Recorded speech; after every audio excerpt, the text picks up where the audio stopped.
And then they start to visualize these symbolic items in the piece and then start to define what those things mean to them. And possibly the way that I present them is in a juxtaposed fashion where they have multiple possible connotations. So it's just not one exclusive opinion of mine of how I represent something symbolically. So I hope that a person a viewer walks into it, will look at the piece, find the symbols, find the allegory, and then find what it means to them. Realize that it possibly has other meanings and connotations. And then with that, hopefully there's other people saying it at the same time, and we can start a dialogue about some of the things. And if you look online, underneath on my Facebook page or my Instagram page, you'll see my recent piece, which is quite a complicated, large piece with a lot of things going on in it. But regardless of anything I do, and in the back of the room, you see some of my finished painting work, prints of it. But you see a lot of drawings that were developmental work that led to painting. Everything that I do is founded in drawing. You see it all the time online. Do I need to know how to draw in order to paint? And I bite my lip and go to the next comment because, for me, it's not even a question. You have to draw, be able to draw anything, and then go on to painting. So what you see back in the back of the room is mainly a lot of developmental drawing work, and then some examples of the finished piece. And here's a finished drawing. This again is a print of a finished large scale drawing, but ideas start as simple as thumbnails, and ideas and crude little sketches. And then I work with the model, the collaborator, I call them. They're really my collaborator models because I developed the piece along with them. And that evolves into a final composition, and then I develop it further through drawing and then finally going into painting. So that's how those things work. Everything I do is pretty much like that. I seldom do a straight up portrait. When I do, it usually involves somebody who's overcome a lot of challenges. And you'll see an example of a print of one back there of a young woman who overcame breast cancer. And it's supposed she was a life drawing model, and supposed was the first pose she did back from her reconstructive surgery, breast surgery. So I felt to honor her, I do a portrait of her, and then I gave her the portrait as a recognition of what I felt she was as a leader. I just did another painting that Cindy kindly placed, and we played a trick on him in Gilberti's window, the Reverend Richard Owen. And he's a Baptist minister from Alan, but he overcame a double heart and lung transplant, and he still maintains his people. So I got a call from him one day when he finally realized it was him in the window. That was a good day. And so everything is, again, we said, comes from the start in drawing. And I have a very, what I call, constructive process. It's almost sculpture. If you're looking at the figurative part of my work, it's almost sculptural, where I start from a gesture and I work into building volume and then into details of the form. But even in the example you'll see here, it's a one-sheet example of the way I kind of flow through any kind of a portrait, where I start with a very kind of almost a wireframe looking beginning, which ultimately looks something like this. Okay, looks almost mechanical. And then I gradually walk into it by washing this out with my hand or towels or stumps. And then I gradually start to build form. I start to converge these things into detailed forms. So you can see that if you look left to right on these two portraits that are on the example sheet, you see them evolve as we go. Okay. So tonight, what I'm going to try to do, and my helper here, you all know, is Jamie Monahan, and she's also a young artist in the Pittsburgh area, and you can follow her online as well. And we're going to try to get to this first step. Maybe we'll get somewhere in the middle, but I don't know if I'll get all the way to the very end. I think you all know what pencils and too many kinds of pencils are, and I got them all. And there's more back there if you want to touch paper that I use and see the kind of drawing instruments I use. They're back there on the tables as well. But I probably have used every pencil and every charcoal stick and everything that's ever made. So have all of you. Go ahead, admit it. Okay, don't lie. And you just got to work with a particular type of paper, the particular type of drawing instrument to see which one, gives you the best feel and the best end product. I don't like to draw necessarily on bristles. I draw on fairly smooth, minimal tooth paper, but I do need tooth. I always work with something in a mid-tone. I prefer this brown mid-tone as opposed to a gray. And then I work from this kind of middle value, which is the value, 5 scale through 1 through 10, and 5's in the middle. This is about a 5. And so I can work in both directions, lighter and dark, lighter. This is my mid-tone value, and I put white chalk down, and I can go to the light side, and then I just build downwards in the other direction. I've worked starting in pure white paper, and it's a little bit more complicated because you're kind of like watercoloring with pencil and charcoals. Okay. Lately, probably over the course of the last couple of years, I've been doing primarily my drawing work in graphite. I do early on, my first 3 years, probably exclusively in charcoal. Now I'm probably all in graphite, because graphite gives me, I think, a little bit better control over the accuracy of the drawing, and it also gives me a little bit better control on managing the development of floors, because I can walk into these things a little bit more gradually with graphite than I can with a charcoal. Charcoal, it's pretty much all or nothing in there, and you're always wiping down and moving, and it's a lot more mess. The other thing that I found in my many years and then turning more lazy and lazy, I've had every sharpener that I've created. This is the one that I finally resolved. It's an half knot. They make mechanical ones, and I said, to heck with that, I just want an electric one. And all I say is, if you look at for a sharpener, get one that gives you what's called long point result. Long point. This is a long point result. You want something that's going to give you at least that. You don't want stubbiness. Okay. Now these other ones I sharpened down with a razor and a sandpaper.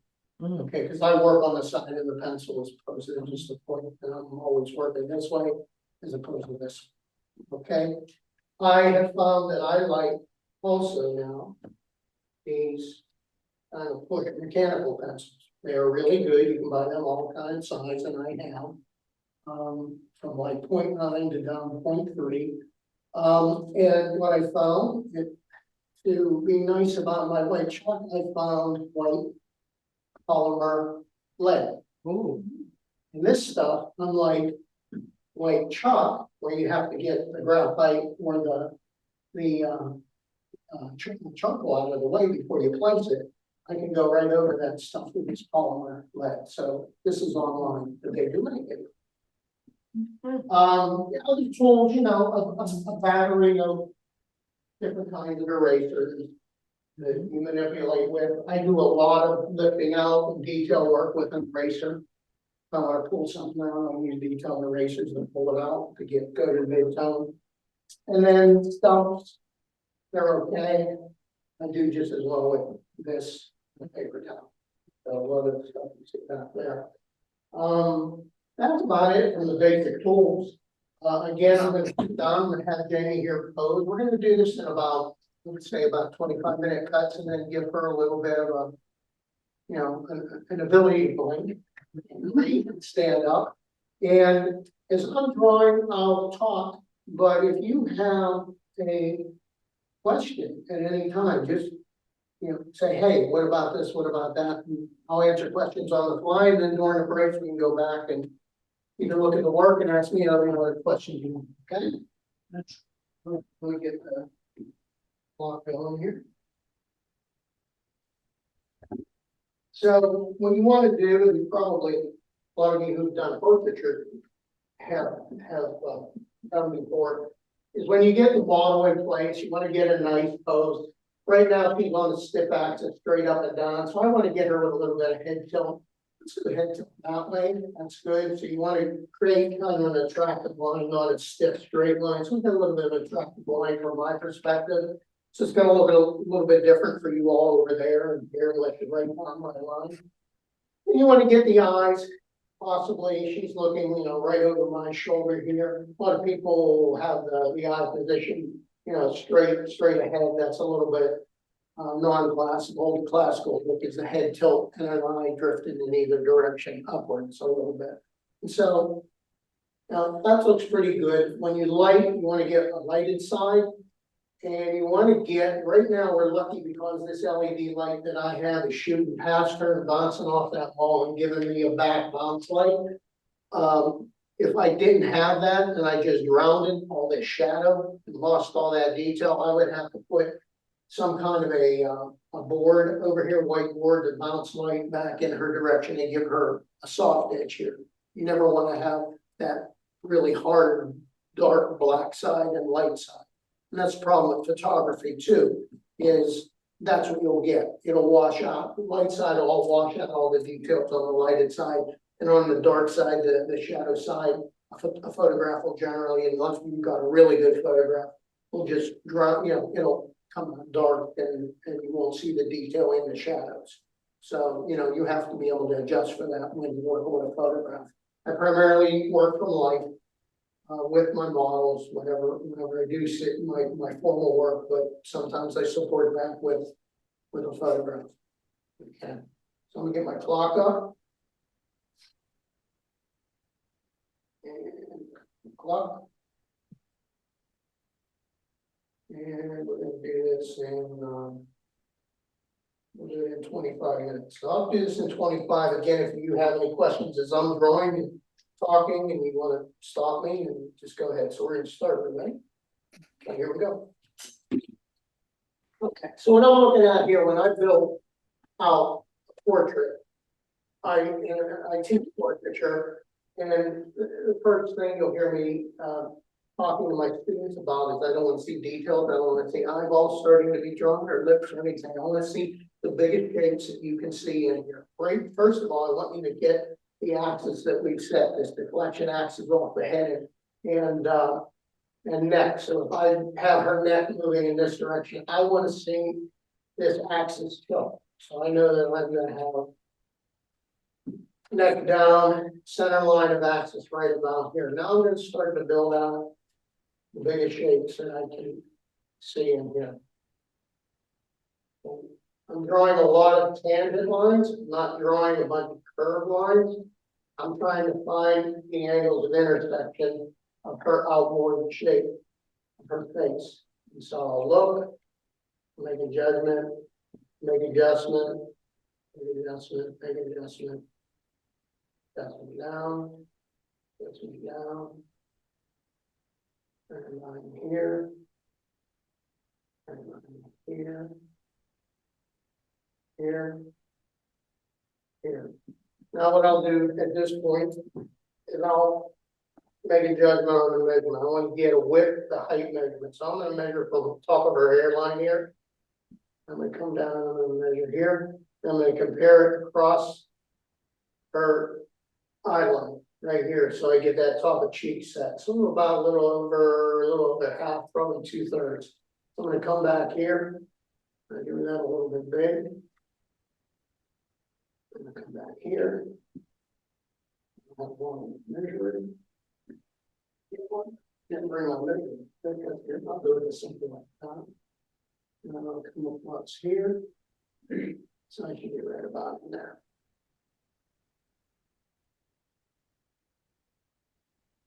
Now I kind of set the boundary that I'm going to work within. Now, there's sets of rules of thumb for where eye, brow is, where nose is, where mouth is, and it's usually a third division. So if I have this, and here's my center. Bill, for our video, can you sketch a little bit darker? Yeah. Yeah, just so it shows up on here. Sure. Thank you. Let me reinforce what happened. Yes. I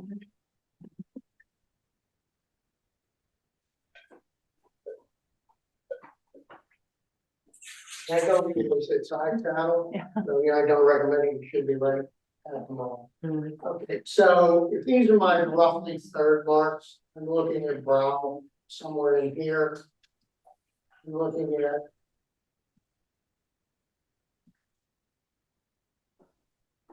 Nose about in here, and then the mouth's gonna fall. Right about in here, so I just pick up my key points here.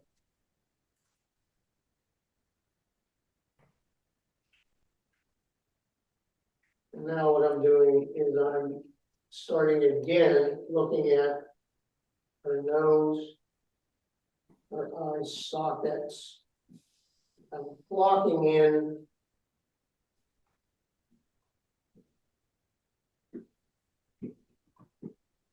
the areas where I see these features living. I always say they live in these little sockets. Okay. And we start going down here.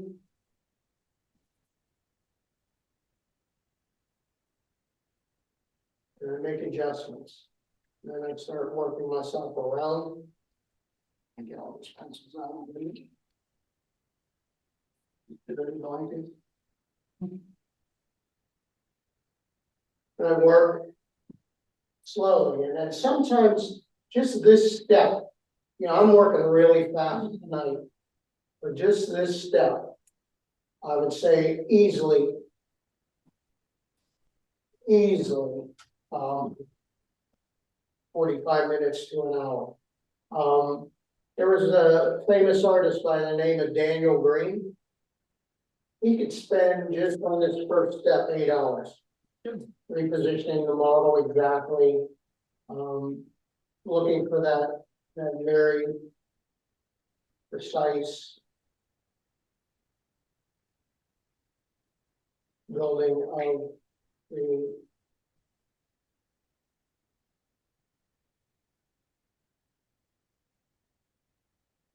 rock shapes. I usually do this. This is like a 6B pencil. I usually do this step with like a B or an HB, and then I'll wipe that out. But we'll keep it dark for tonight's purpose. Again, you don't really see any kind of contouring being done here. It's an intersection of a lot of tangents. I'm looking at shapes, the basic shapes, and going inside the basic outboard shape and building in the smaller shapes that live inside of that. So. Were you taught this way, or is this your own method? No, there's a lot of artists who it was kind of funny. I have seen a lot of artists who did things similarly. And so this is the way I look at things. I come from an engineering background, so I'm very mechanically grain oriented. So I see things as structurally built. And it's something I kind of gravitated to doing on my own. And then I run across a couple artists, one by the name of Stephen Ballman. He's American, but he lives in Scandinavia with his wife and kids. And he's been doing the same thing. You can look online, he'll do drawing upon drawing everyday life, just like this. If you want to see this to nauseum. But Stephen Ballman has been doing this he's a very well-known international artist. Worthwhile taking a look at. But there's a lot of artists who do it this way. I mean, you might hear of another kind of a structural way of doing figures and portraits, but the Loomis method, Charles Loomis, and Watts of Tillier, they out of San Francisco, they kind of teach a similar method. But it's funny that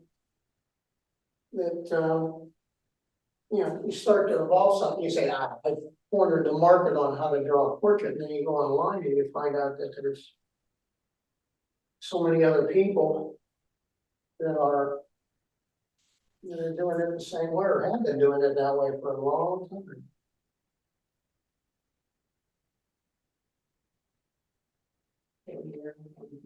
looking at her. Another thing with any kind of drawing, observational drawing, and I tell this to students in the class, is, you know, look more and draw less, especially when you're just beginning, you know. Everybody wants to jump in on the pencil or the paint, whatever the medium that we're using. And I kind of try to tell them, everybody's done that. Everybody gets excited as they're more novice, and they just want to jump in and, like I said, get to the details. And I say to them, slow down, go slower and slower. And as you become more experienced at it, you generally do slow it down quite a bit.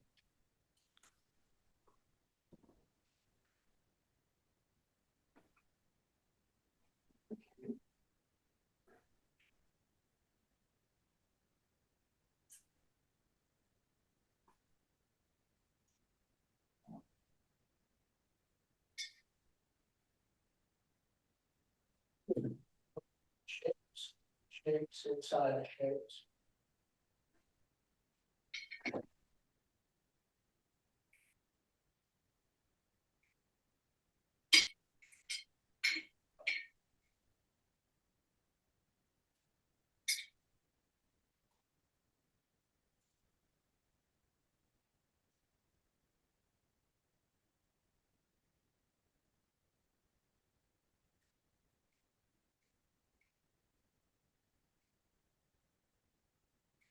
They can sing or talk or whatever they want to do. It's fine. Do we have any questions from the Zoom folks? Some people can't see, need it darker. Okay. All right.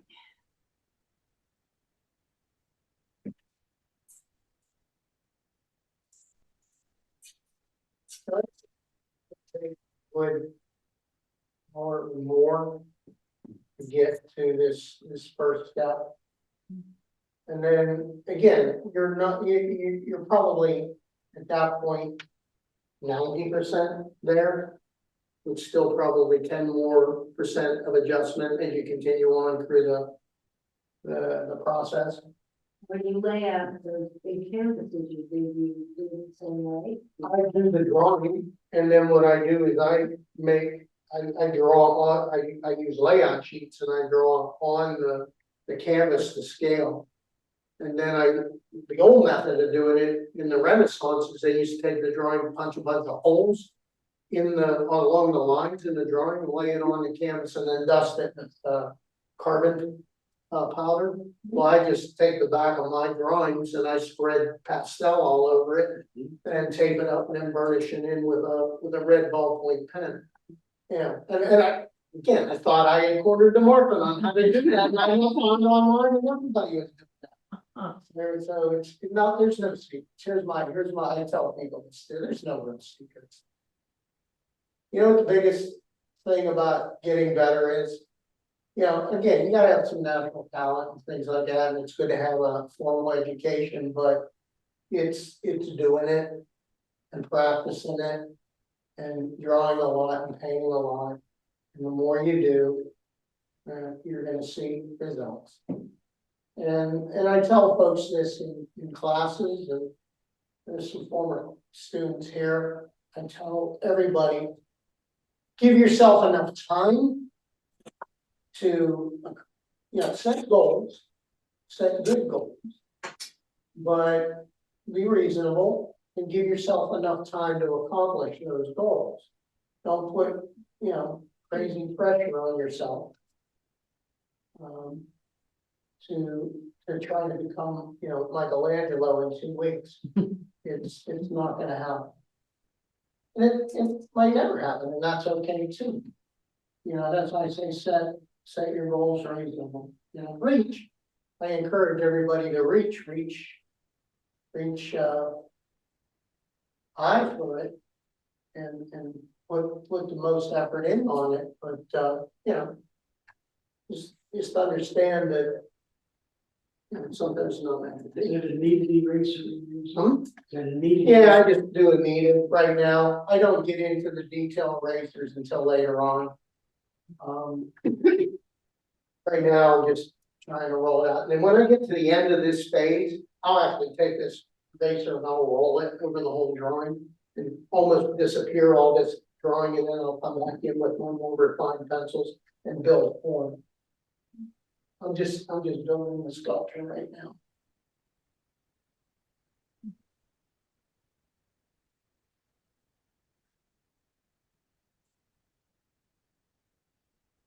Trying to get things set in the right place, in the right proportion, and kind of the right angle.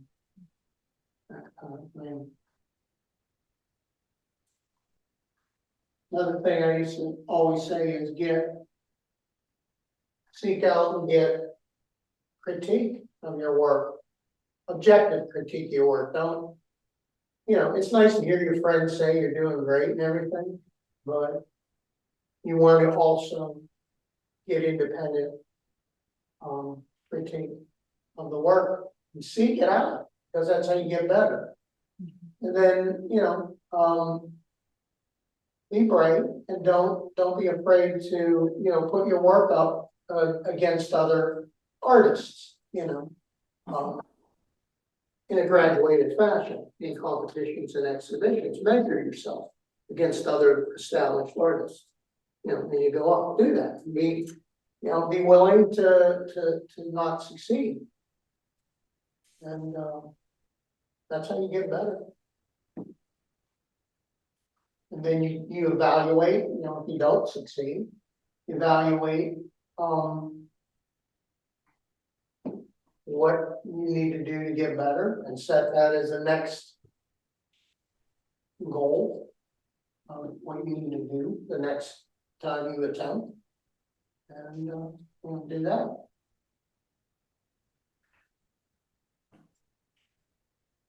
You can see I've been trimming and cutting and whatever here. And I'm starting to converge on her. Best I can in time allotted here.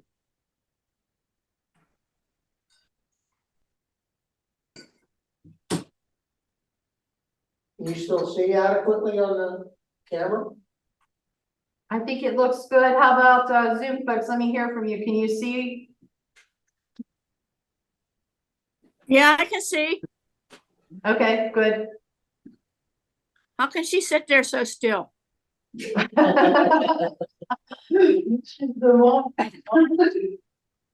This is not our first writing. Okay. I mentioned here that Bill has been very generous with his, what can I say, the drawings that he is done with. If you want to see more of his sketches, he's bequeathed them to me, and I have them down in the studio, and they're just gorgeous. Oh. And you'll see 15 minutes or 15 in the corner, or 30 in the corner, and what he can do in a short amount of time is just amazing. I did not do that the first week I started drawing. It's a funny story because you'll see some paintings and drawings back there, and it'll be the same woman. It's Sarah LaBeouf, who's been pretty much my primary model in all my work, and I laughed because when I got back into all this about in 2016, I went to a light drawing session at Panza Gallery in Millville, and I just said, I want to try. I said, I didn't even, when I retired, I said, it wasn't even on my radar to do this ever again, but I had done it as a young person, and wanted to see if I could still do it. And I went to Panza, and Sarah happened to be the model that night, and I was horrible. And I was upset. I went home and I actually redrew the drawing I did at Panza's, and it wasn't much better. And at that point, I told her, I always laugh, I said, you're almost the first and last model I ever drew, because I was ready to back it that night. But I continued and I saw progress and, you know, every year that I continued on. And that's what you gotta do, you gotta, a lot of it is just, you know, persevere. And again, I say it's being realistic with your own expectations, you know?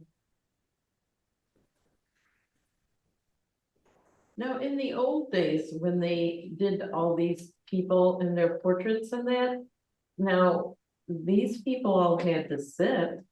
Pardon me? They all had to sit in the old days Yeah. because they had a photographer. Absolutely. Absolutely.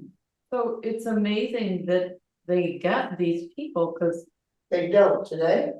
It's all done with portraiture today, even at the highest level.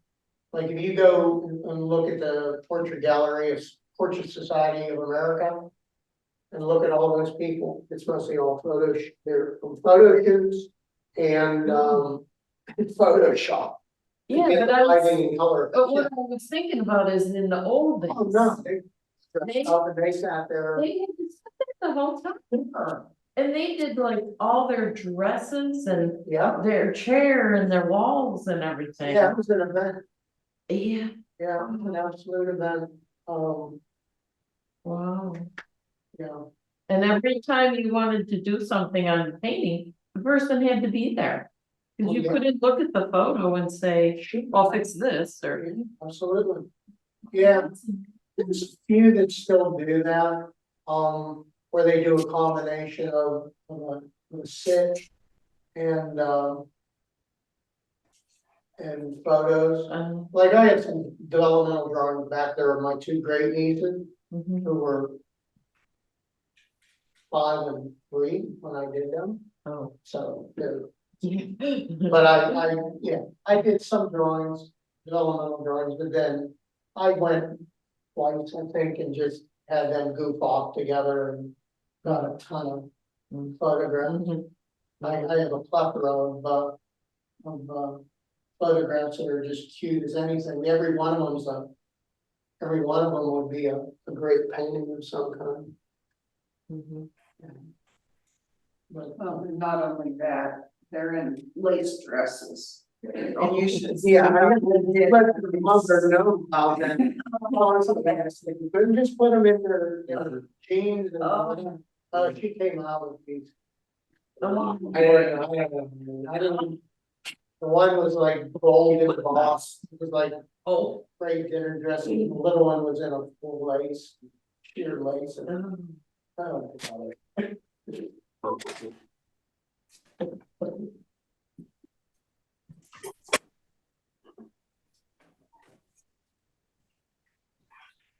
This is very, very intense and very lengthy.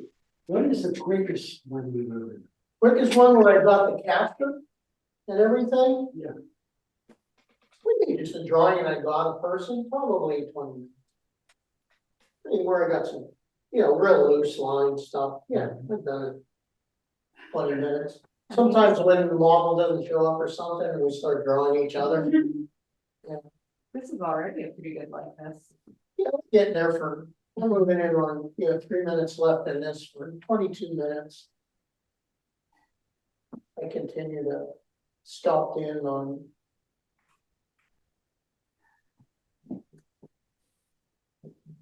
And where I think things are gonna be. Like I said, and I'm looking at her here and drawing where I should be drawing is right here. So I have a total distortion in my perspective. You know, but if I move over here, then she's swung this one. If I move here, she's on this. So I gotta go here, but as if I'm looking at.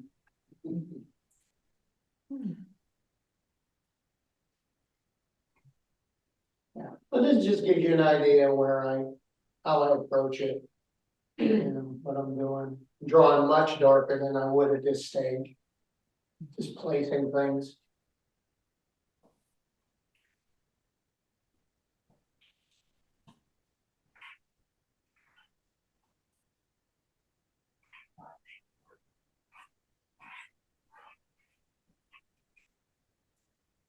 Start to build the shapes for that, you know, the tissue that's up here, everybody gets this tissue wrong and it's up our lid, and it, you know, there's a bone that you're rolling in, and some people have a little bit more material here, and it makes it a little puffy around here. It's a very important part, and then this intersection here, as the cheekbone comes down and around, is a very important shape, and as it rolls back up here along this side, very, very important. The cell portrait. Look at the length of that nose. Here. So what you can do here is you can like take a fixed measurement like between her eyes. Okay, outboard side eye to eye, and then I look at the length of the nose from the brit, from the brow down. I can do a check. It's about a half, a little over a half. So if I go out the help and then go right here, it's a little over half. So I'm fairly close. She might be more right about in there.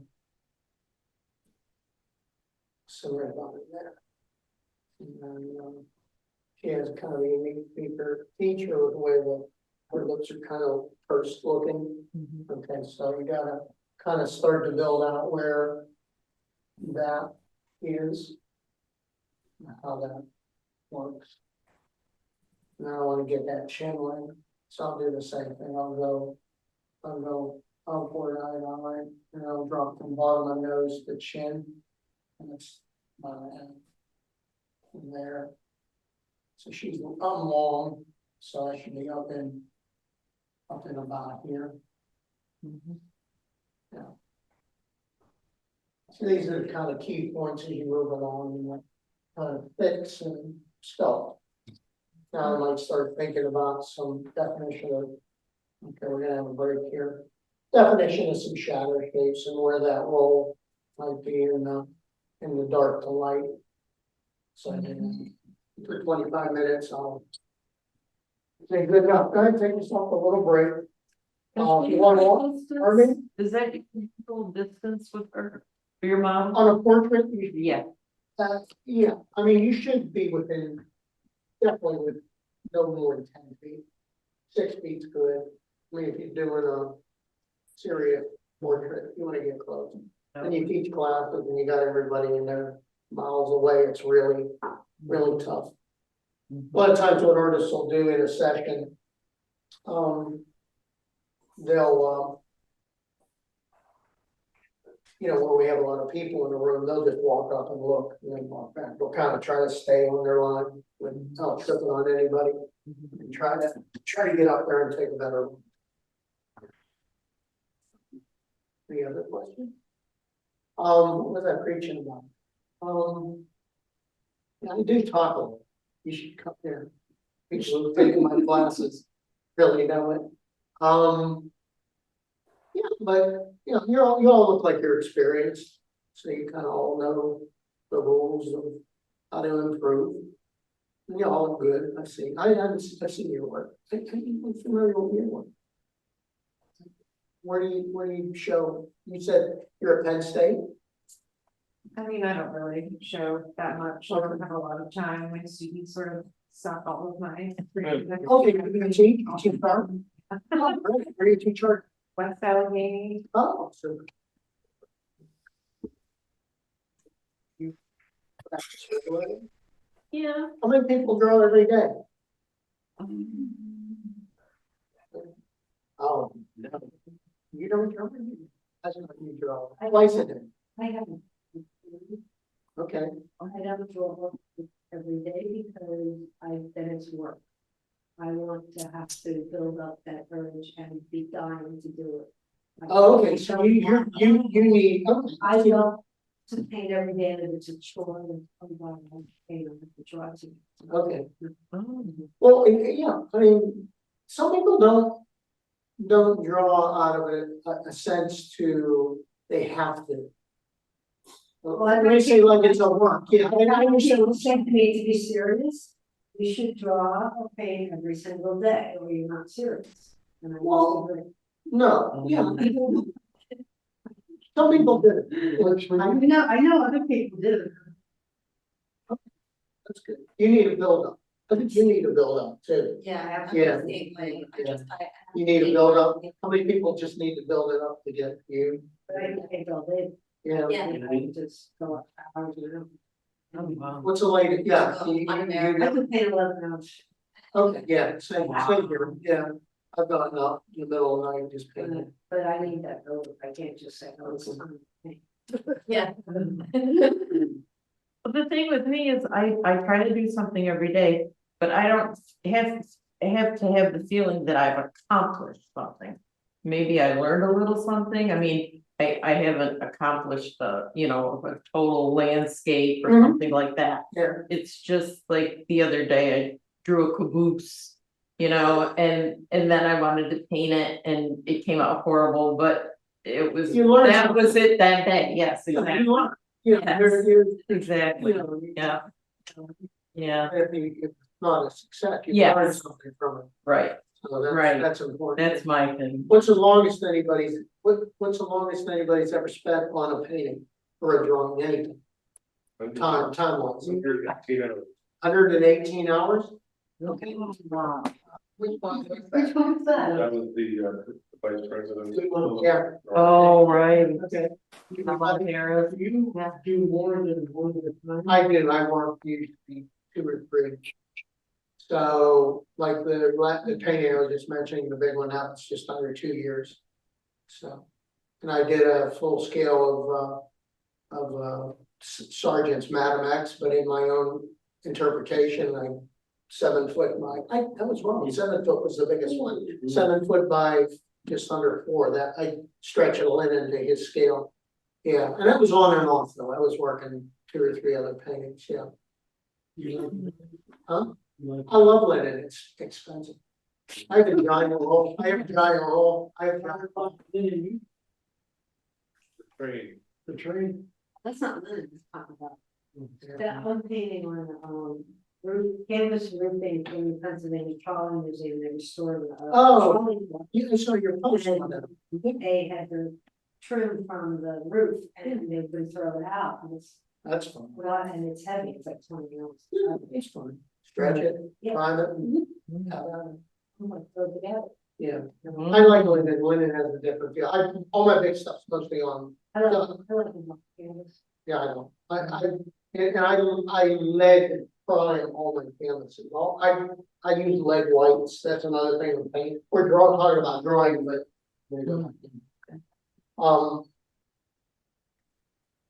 Yeah, I talk about drawing, but, I paint. All the stuff you see back there, if it doesn't have vibrant colors, is all painted with a Zorn palette. It's painted with, 4 colors in red and white. So it's, it's some kind of a red. It's ivory black, yellow ochre. I might throw raw umber in there and then red and white. And I can mix any color with that. Because ivory's a blue black. Yeah, now if you get into the vibrant colors, you gotta add color to the other colors to them. But I studied painting up in Florence with Cesar Santos, and I kind of got attracted to he used the limited palette at the time. And I got attracted to that and I was doing a lot of them. So, You use Venetian, right? Huh? You use Venetian, right, at all? no, a lot of people use it, but a lot of people criticize it. Because of its transparency and light fastness. I use Indian red, which is, Indian red. I've used CAD red, but I use Indian red more than anything. And I've experimented a little bit with red ochre. This is my red. I mix up my red. Cadmium's so hot that it's, you gotta be careful with that. Okay, here we go. Let's try to refine these things a little bit more. Now we're starting to look at shape a little bit more rather than just pure tangents. So now I'm going back on those shapes that I more or less built. sculpture away, and I'm looking a little closer. Start to build a little bit of tone in places. Does anybody online have any questions or comments?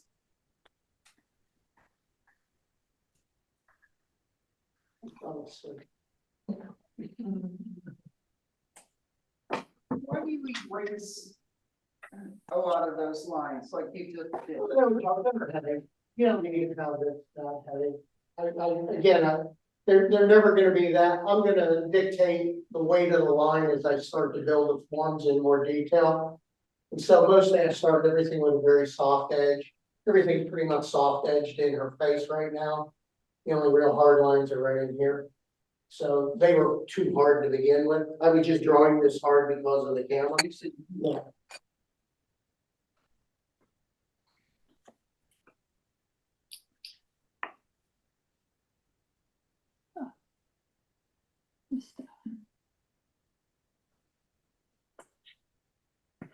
Do people ever ask you to do commission? Pardon me? Do people ever ask you to do commission I've done commission. of their families and stuff?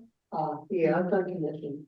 I don't like doing them because again, my work is, well, I do them, but they interrupt what I really want to do. And again, it's more,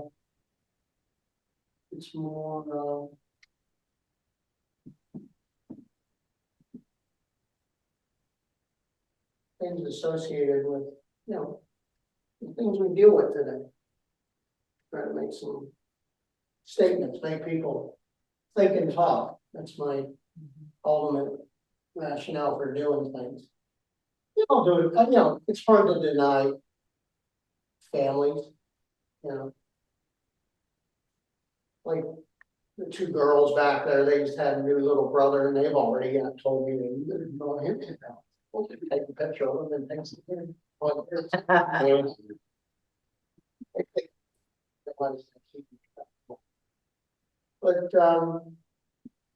yeah, I do. I think it's so difficult because everybody sees things differently, like I've seen portraits of famous people like, like John Lennon.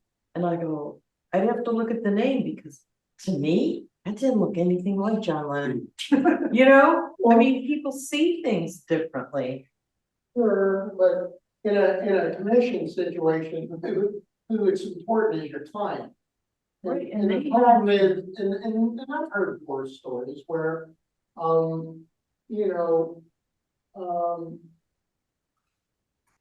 it boils down to a lack of communication between the artist and the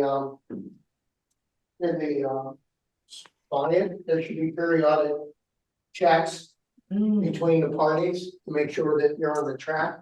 But I've seen artists go off and paint the thing, come back in with a finished piece and the client's not happy, then what do you do? So there has to be periodic points in time when you do check-ins with the client, or you're asking for trouble.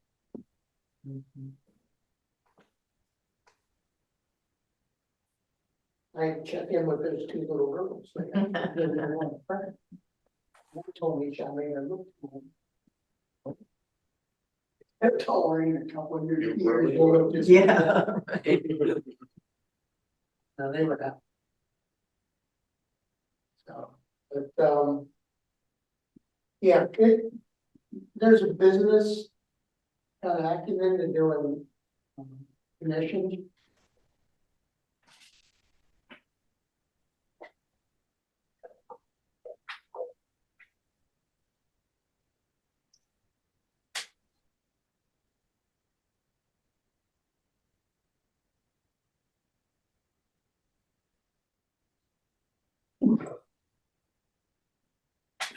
Start thinking a little bit about working off of the mid-tone, which is this is my mid-tone, the paper color. And I'll do this. Start to think about the shifts and just lightly start to tone things up. Find my favorite function on is like that. I'll start looking for the lights in here and just start mapping the lights.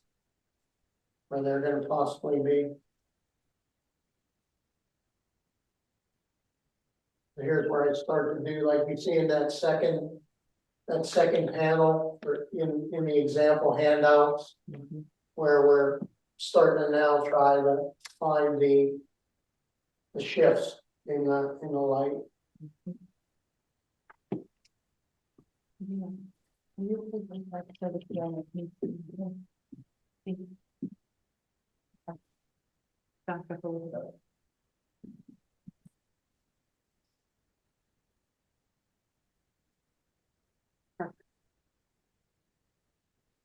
Thank you.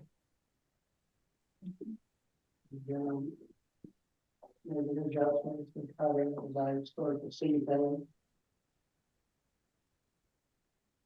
You know, again, as I'm working in the studio with the model or whoever, you're not looking over the shoulder talking to you, and then you're just here all the time. It's different. Those are nice, but you know, I like sharing the knowledge, but it's really not necessarily reflection on what actually goes on. And then when I paint, I tell people you don't want to do it. Oh no. Why? I don't know, I just get into no, I just get into a wandering kind of a mood. You know, like I said, I'll wander around, circle of paint, go wander somewhere else and come back and go lay down, wake up in the middle of the night, read some more. Yeah. When do you decide to put something else in your painting like you talked about before? What do you mean, put something? Other objects around him. Oh, I do that in the drawing things. Oh, early on, yeah, like the piece that I just mentioned that's online right now, I just posted it.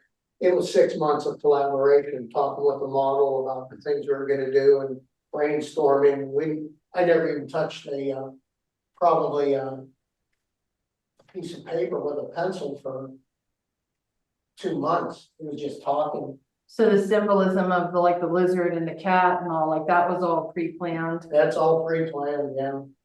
The only thing that came in later was the puddle of the raspberry. That's her. I gave her that part of the canvas. I said, you come up, you put your idea in there. And then I fixed it up, and she's not an oil painter, but that was her concept. And then we went from there. Yeah, it's funny, you just start talking and well, how do we represent this? How do we represent this in a way that it's not a direct opinion, it's a juxtaposed idea.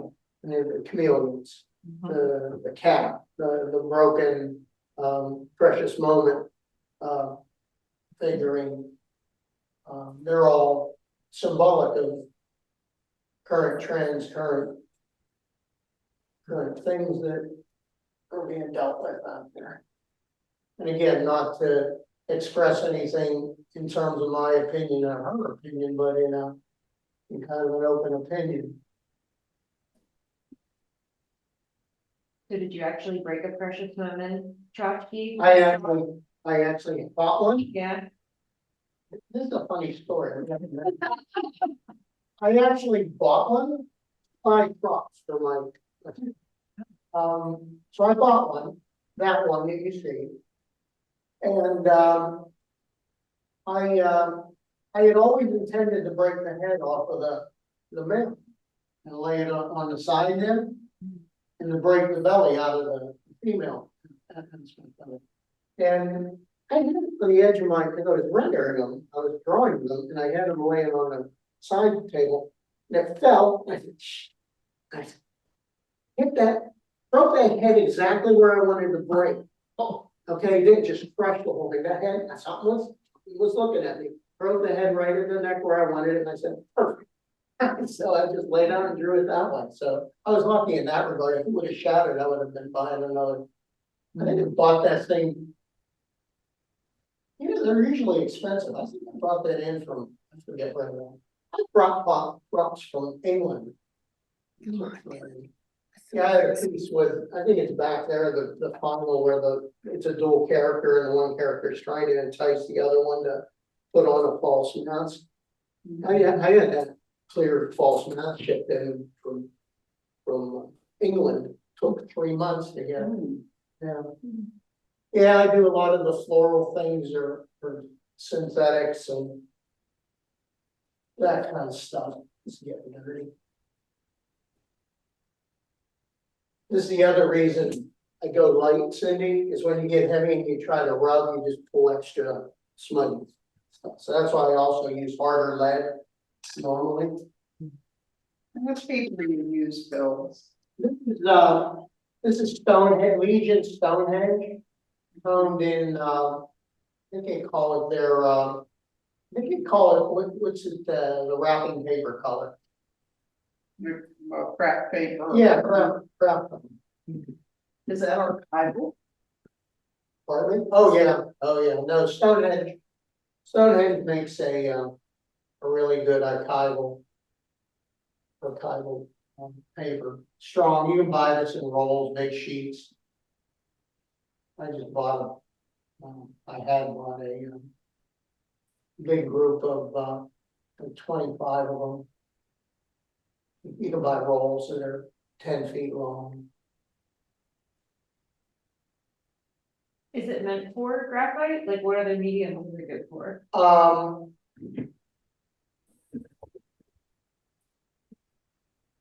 Depends what medium, that's a drawing on it. I use this in teaching, I covered this with clear gesso. And I can paint right on top of this now. So if you're doing a paint study, you can do your drawing, just coat it with a clear gesso, there's clear gesso or PVA, and then just paint. So you have this construct, so when you get this, to this point, I was doing it in lead or something, I'd be, doing my form development with my graphite, but you can do a painting right on top of this thing. Yeah, I just use that in one of my classes.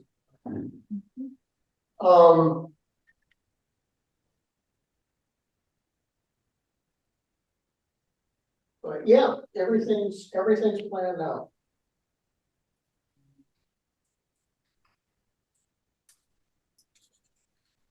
And then there's adjustments. I mean, there's adjustments. People think it's kind of crazy. I've painted out entire heads to go with a new head that I didn't like.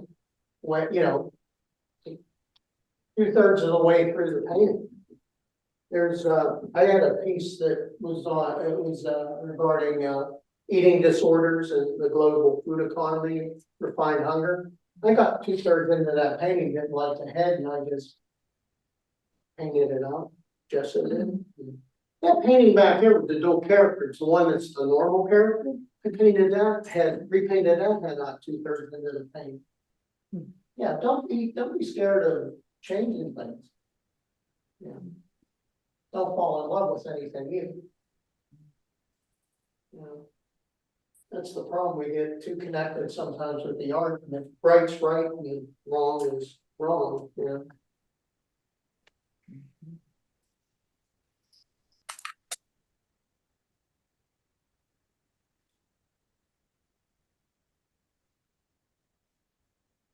Just depends on what level you see. Like I said early on, how far do you want to reach? How high do you want to reach? So.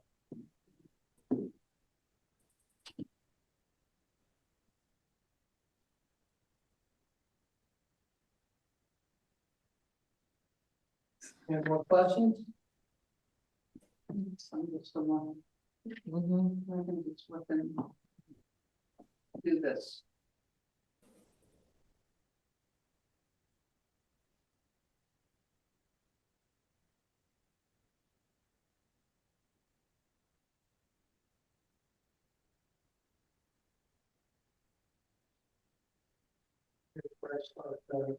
Normally I would start to build that edge, but that would be a light edge, softer, a little bit too much material here. No, I didn't get much good.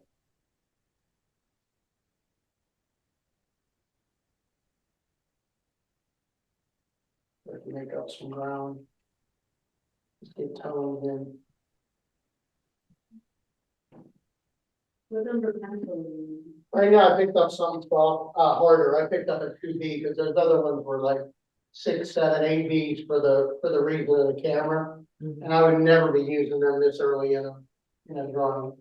It's just too much lead on the paper that early on. You gotta go really hard lead, soft and light, and then build into it.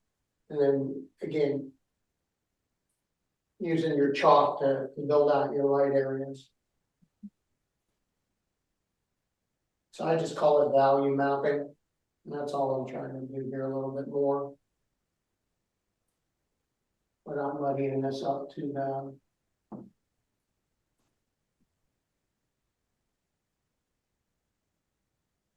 See if this polymer helps me out any.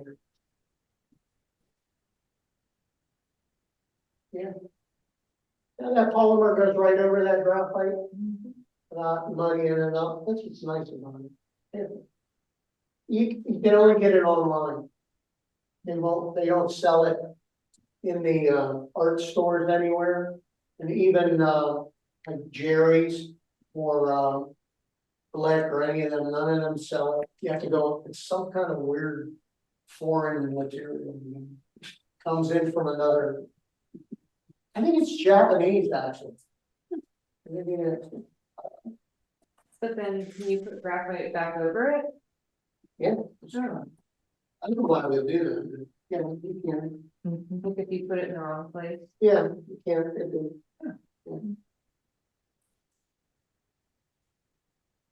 You ever done a portrait with colored pencils? Yeah, play with them. That's a niche, you know, I respect the people who do it. So, you know. I don't know learn how to do watercolor, but I'm, you know, I'm Bob. Cindy will teach me. Why would you express itself?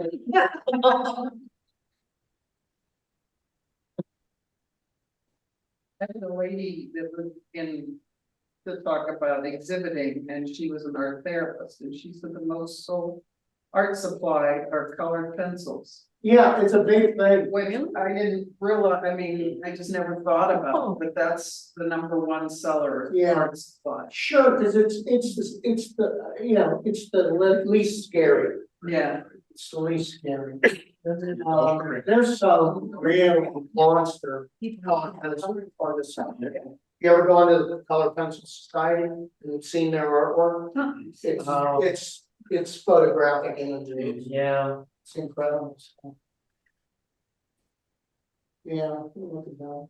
You're just starting to find things, like I said, when I think you get a little finished piece here, then you kind of see the beginnings of where I am.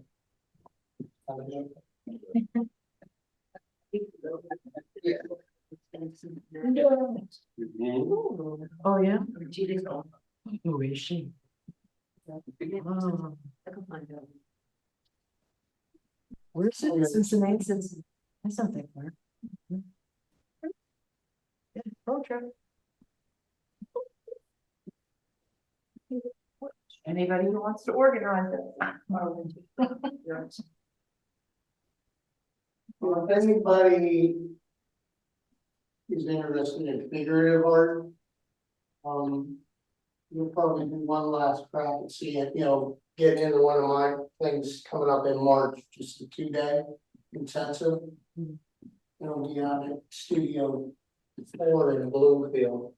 So I posted something online if you wanna see that, or have any interest in it. do it, Hmm? just do it. I'm doing it. I know, I meant for everyone else, because No, I had made a commitment to do it a while back and probably cashed in my chips, so. you know, just put a plug in for that pencil sharpener. Yeah. Everybody in life You drawing might, has, I might gift it to you here in a minute. oh, it's like the, Oh, you got one? well, I got the plug-in one, I don't like it as well as the hand crank, but I didn't realize they had the battery power. Yeah, this is a rechargeable. It is great. You'll have points on there that are just deadly. Try it. It's What kind is it? Oh, that one, half math, and it's not very expensive. no, it was like $30 for the mechanic, that one. $10 for the hand. It's just great. For kids to explore. All the adults come into the class and sharpen pencils, you know. Yeah. Sure, for the road.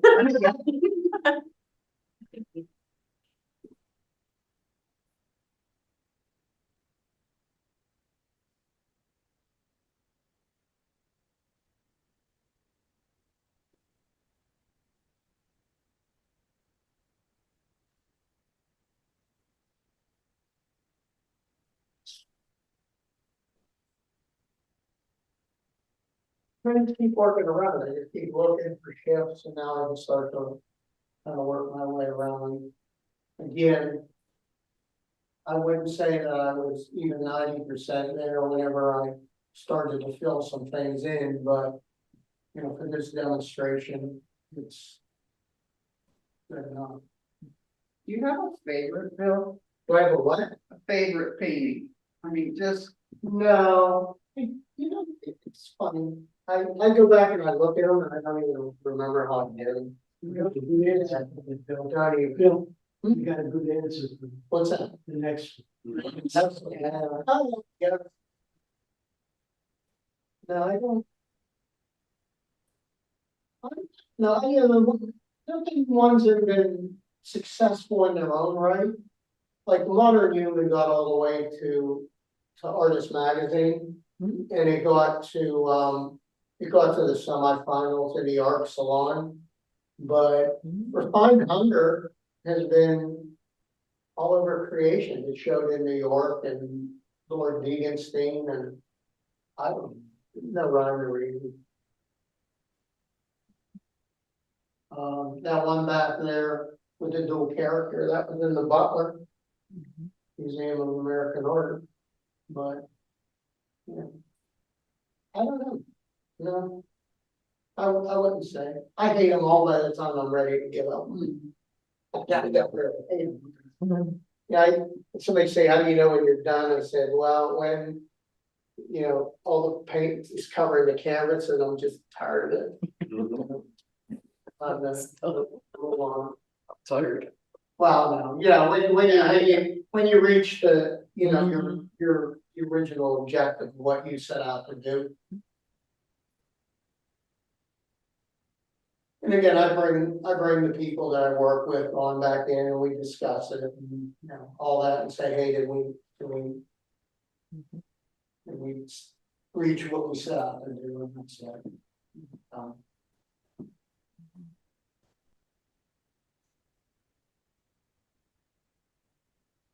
So, take another short break, we'll do one more short one. And, I guess there. That's how we plan, yeah. Usually the better ones back there are probably about 600.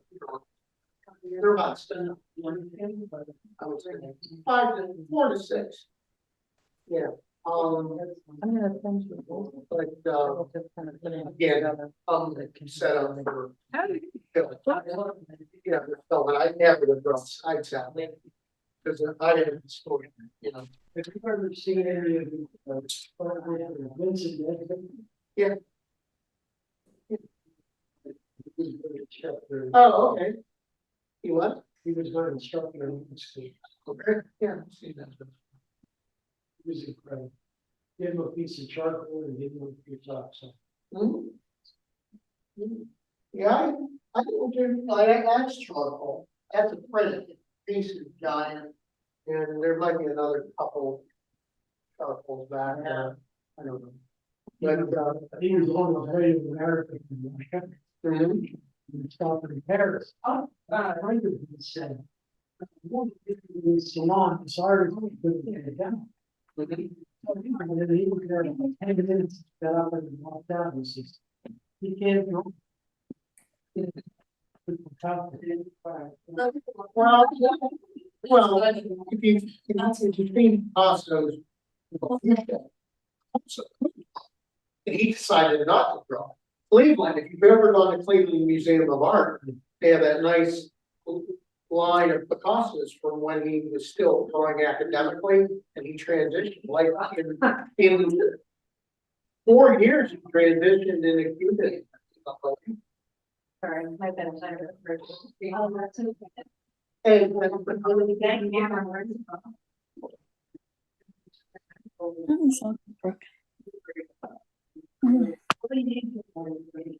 He, you made him pose? What was that? Did he pose you again? Yeah.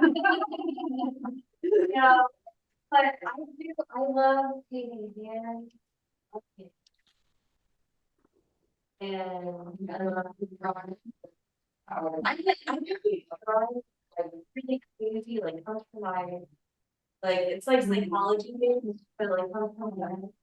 Like, I should tell you. Like, have you seen anything you've done?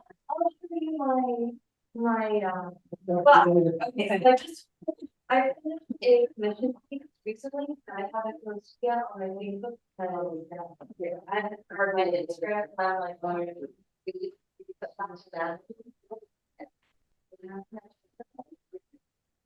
So.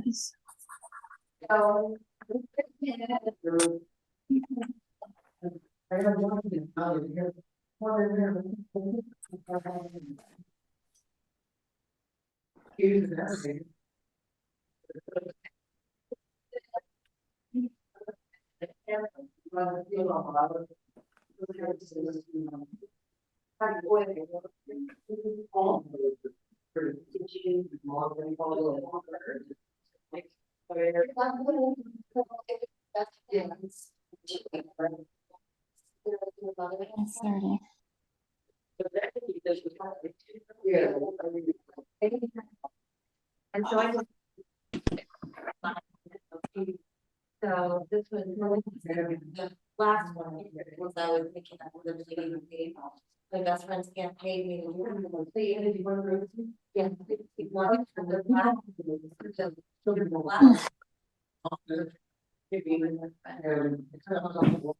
Yeah.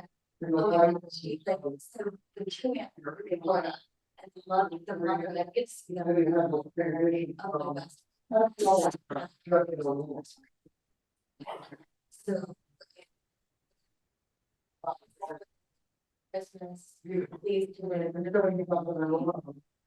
It's not just to do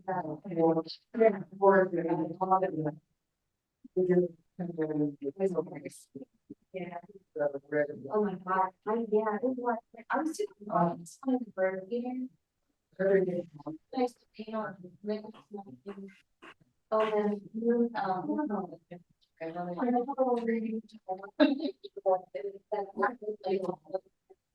then, yeah. I did that, and then.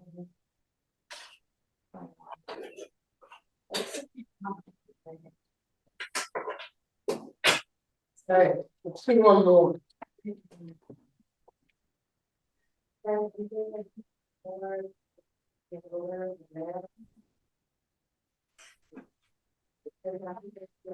Pumpkin, pumpkin, pumpkin, pumpkin, pumpkin. Maybe I should check on it. Okay. Is he okay? I don't know. Your stuff. Saracen. Oh, yeah, in the courier, and her courier, yeah, I was in there, yeah, I was. I got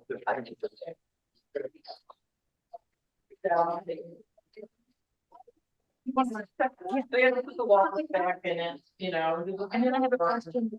You know. I want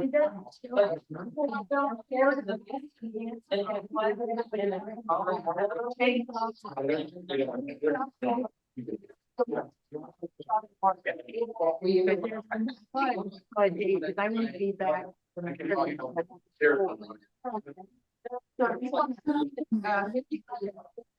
I thought drop-off days. Yeah. I thought, what did that mean? I mean, the people pick up what they have.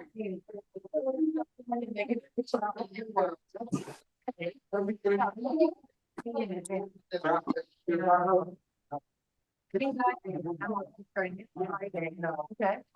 And then about, You want to make it. not in between. Yeah. I'm on a night flight. You're thinking next Friday. My studio. You want to drop it down. Okay, give me a minute. Okay.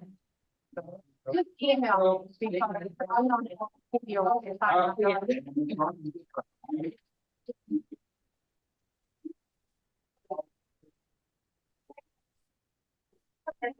Yes. She was like. Oh, certainly.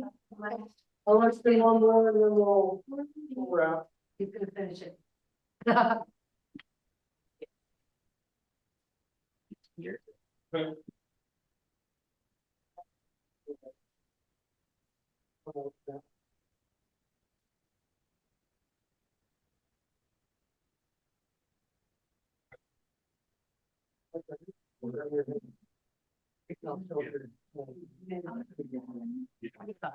right, let's do one more, go ahead. Okay. Do you have any questions about painting? You know, I know we're doing drawing, but if you have questions that are in your mind about painting, you know, I'm willing to answer those as well. When you're working on a 7-foot tall canvas. Yep, ladder. Look at my height. Come on, that's not a good question. Look at my height, ladder. Well, it's more just saying, like, how do you set it all up and do you just move from top to bottom, left to right, just focus on one area? And as with the ladder, are you gonna be working on the top portion mostly until you get to the point where you can just get seated? And then Yeah, what I do is after I get the drawing transferred, I go in with a number walk of everything. I do an underpainting and a number and lead wash, so I'm working with these big cheap brushes and I think a lot of people like to see my wash dots. Or, you know, so I get my tones and my basic forms all set up, and I'm working everything, I'm working big brush, I'm working wide brushes. I'm walking back a lot, walking forward and back, tremendous amount. And then, so I'm not really got this, you know, linear type of a way that I approach it. I'm getting everything together as best I can. Then I might start and go and pick an area. Usually I start in the face as far as I start building form. I start on the portrait and then go from there. You need to work when you're doing any kind of painting, you gotta work your background tones in kind of early on. Or a lot of people, what they do, here, let me put it this way, a lot of people, what they do is they'll get in and they'll lock in on the face. They'll just do that, and they'll get it almost to finish, then they start putting in all these other tones and colors and then nothing works, so they just finish. That's why you gotta bring everything together, kind of together. I mean, it's not possible to work everything perfectly uniformly, especially on big paintings, but you gotta bring it. A lot of things equally up together. Does that answer your question? Yep. Okay. Thank you. Anything else? Brushes, anything? What brand did oil paint do you like the best? I used to start everything, my earlier paintings was Windsor New. Okay, and I still use some Windsor New product, but I gravitated towards, Williamsburg. And then now it's mostly Michael Harding. I also dabbled in, Vasari. And there might be one color because it's unique to Vasari that I use, but I've kind of gotten satisfied with Vasari. And hopefully nobody online. Yeah, they had too much oil. I also used some natural pigment of Rublev colors. All my lead whites for a while were Rublev. natural pigment, and they fell out of grace with me. My favorite leads were Windsor Newton Privilege White lead, and they quit making it. England banned making lead white, and that kind of ate my lunch on that and quit making it. So I'm using now, as far as my lead whites, Williamsburg.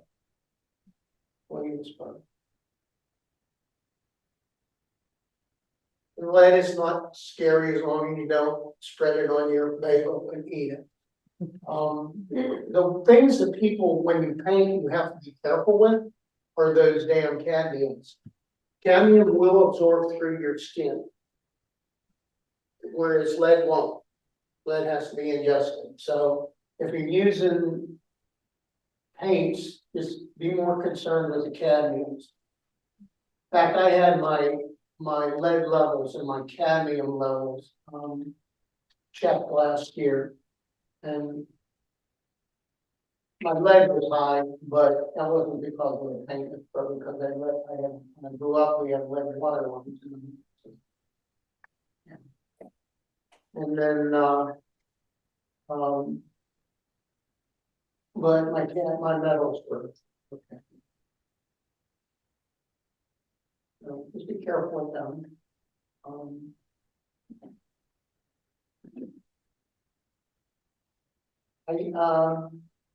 Brushes are not all made equal. So if you're really serious into oil painting, yeah, you need to, get in your early stuff with good hog bristle, synthetics. But the finished stuff is all sable. It's sable. I use a lot. Huh? You still buy them? Yeah, I have a few, yeah. Rosemary's. I use rosemary. All sables are not also created equal. Rosemary is the best brush made in the business right now. You ever use them? Yeah. They're in England, so they'll get you on shipping. I think they finally put some kind of a US distributor where they have them in warehouse, because they get here a lot faster than they ever used to. But I would like make a place an order maybe once a year or once every other year. A big order, then you have them, and then you take care of it.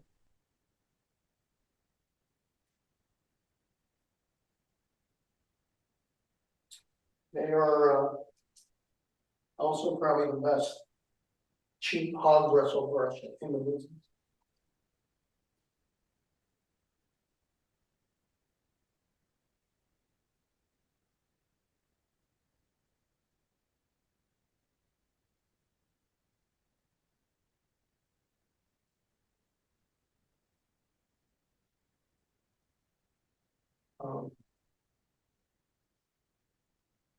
I also, as far as mediums you gotta worry about. Those are another thing that can creep up and get you.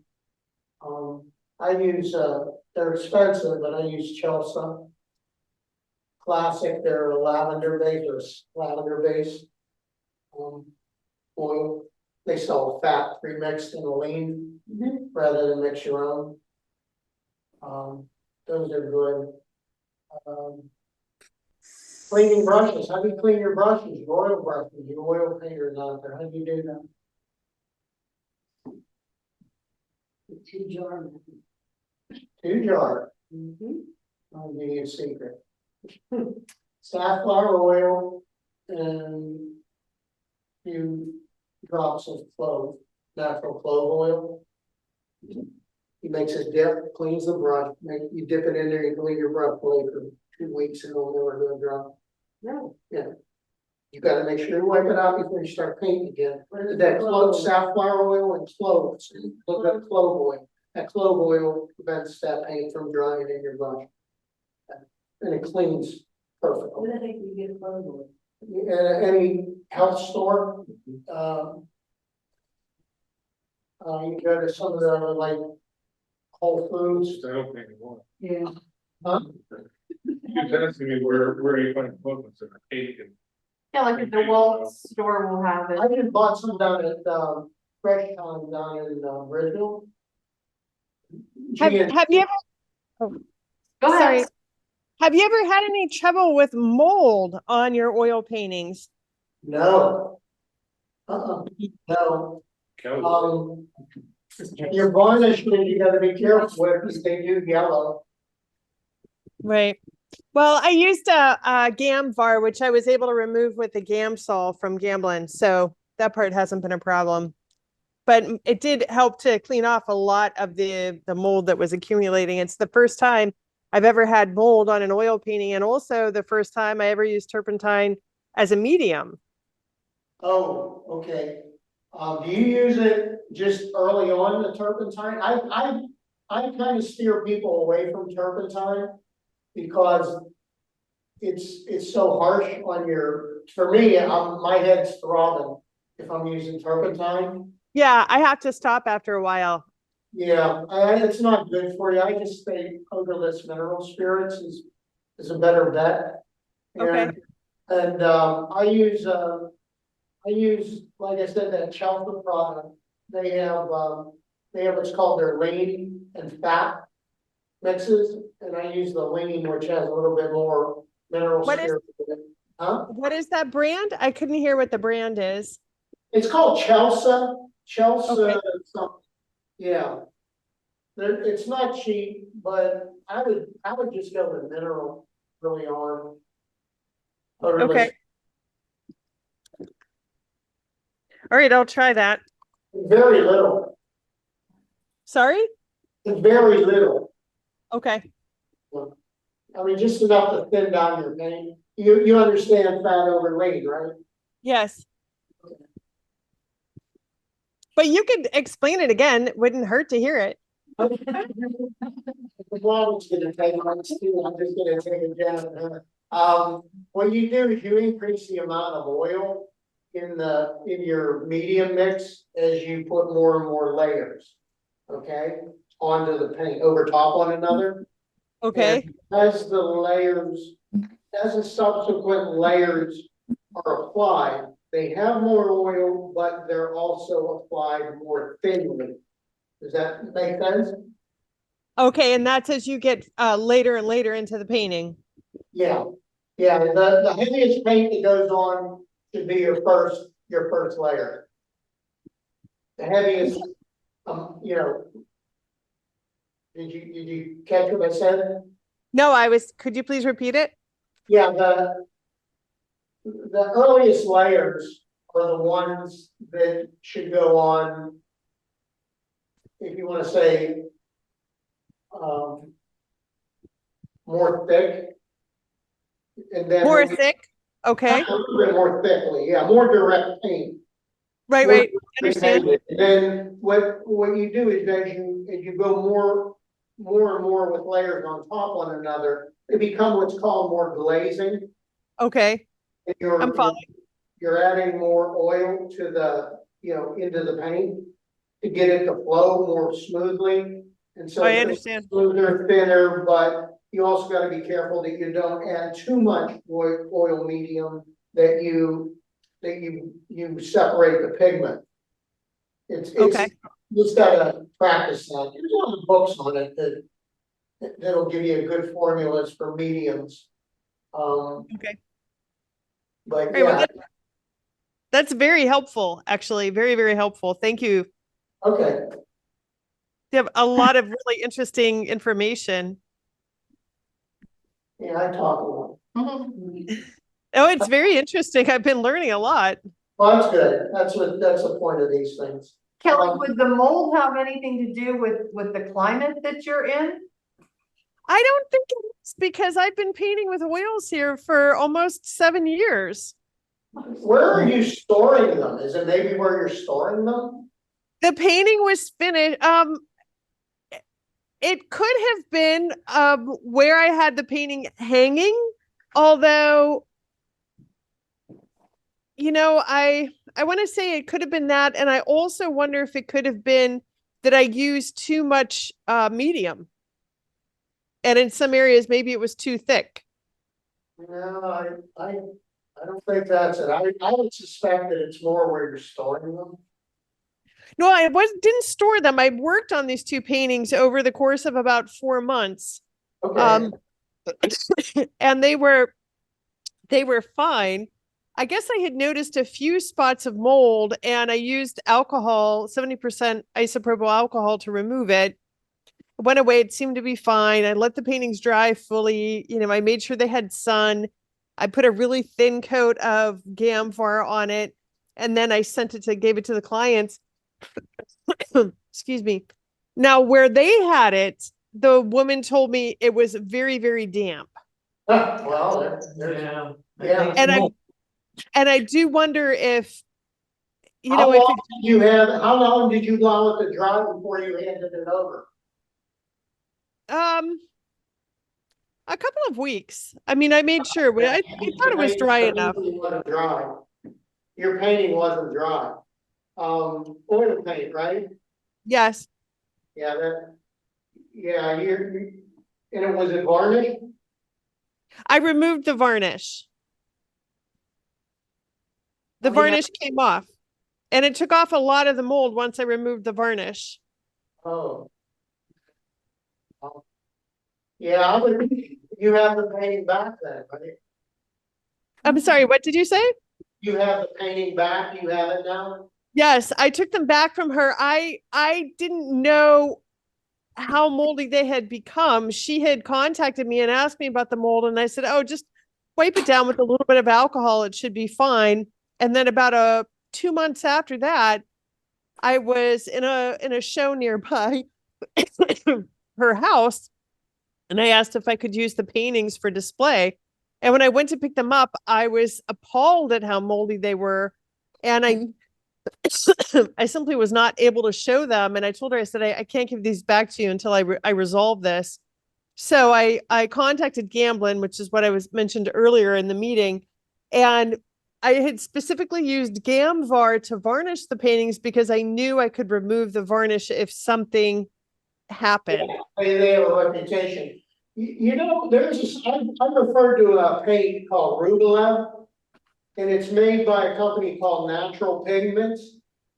And they have a group user site on Facebook called Paintings Best Practices. Okay. It's called Rugula? These people are paintings best practices. It's sponsored by Natural Pigments. It's an open forum and they have questions just like what you're asking on it. All the time. In fact, I think I have seen a mold question not too long ago.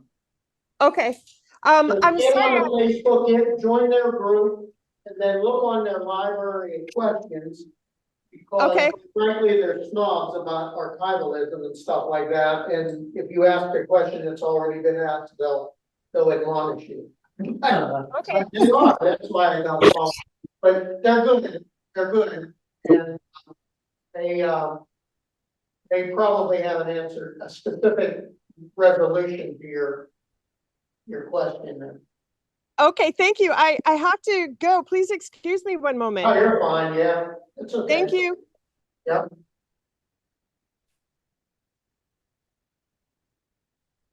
Kelly's in Costa Rica. Huh? Kelly's in Costa Rica, that's where she lives, so she zooms in for our meeting. He's in Costa Rica. Yeah. Yeah. Maybe that's right.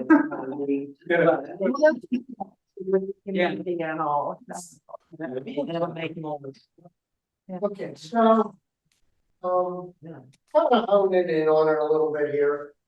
But again, this is 90 minutes. Like I said, most of those more resolved drawings out there are 4 to 6 hours. Where I can creep up on things a little bit more slowly. I think you definitely come. Well, I've drawn it before too.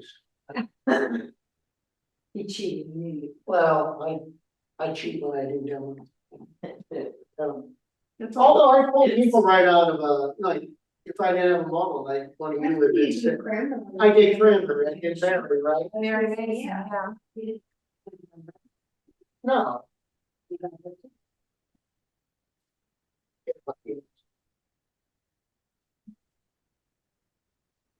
but. Yeah, so I would probably put more lighter tones in here, bring out the higher. I think that for me, I see, the really importance of the shading. You know, to get a true. Yeah, this is real money, Very, and this is real money because we started with a lot of graphite early, a lot of, too much graphite early. To accommodate the film, but if you want to see like another version of her in graphite, there's that one frame back there. yeah. And you'll see how that was slowly walked in with graphite. Okay. That's great though. Okay. Any last questions or? Anything? Yeah, when I'm certainly doing heads, but I find that my heads look older. How do you make? They look older? Yeah, A lot of times, and this is a common problem with children, is because this is what happened here. She's softer looking than this. You're getting too much lead done too early. Too early. Okay. So start with like you know, HB or a B pencil, and then do this lay-in, take your time, then get a lot of it off after you're satisfied that you located things correctly. And then start building, go up, stay on HB and Bs as long as you can. And then reserve the softer graphites till later. At the end. Thank you, Bill. That was probably the most information for him. It's 90 minutes. I think.